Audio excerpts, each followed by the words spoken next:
সেদ্ধ। ওটা তো বসিয়ে দিয়েছি আমি। আর হালকা মাংসের ঝোলে আমি কখনো আদা রসুন পেস্ট দিই না। আমি আদাটাকে একটু পরে আমি থেতে মানে রসুনটাকে একটু থেতো করে দিয়ে দেবো। এই যে রসুনটা ছাড়িয়ে নিয়েছি, একটা গোটা রসুন জাস্ট দুটো করে এরকম আমি জাস্ট করবো, করলে যে থেতে যাবে রসুনটা, এই থেতা রসুনটা আমি দিয়ে দেবো। শিলে বাটনা বাটতে আমার মতন কে কে পছন্দ করো কমেন্ট করে জানিও, কারণ শিল না হলে কিন্তু আমার মনে হয় প্রপার বাটনাগুলো বাটা যায় না।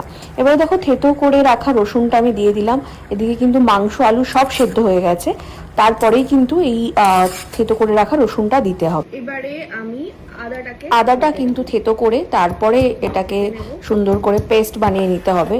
আমার মিক্সিতে খুব একটা ভালো লাগে না বাটনা বাটতে বা আদা রসুন পেস্ট করতে, আর যেহেতু এই হালকা ঝোলটায় আমি কোনো রকম পেস্ট ব্যবহার করছি না, সেই কারণে আদাটাকে এইভাবে আমি থেতো করে নিলাম।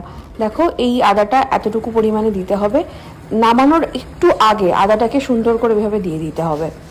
দিয়ে আবার ঘেটে দেবো, যতটুকু ঝোল রাখবো ততটুকু রেখেই ভালো করে নাড়িয়ে দেবো।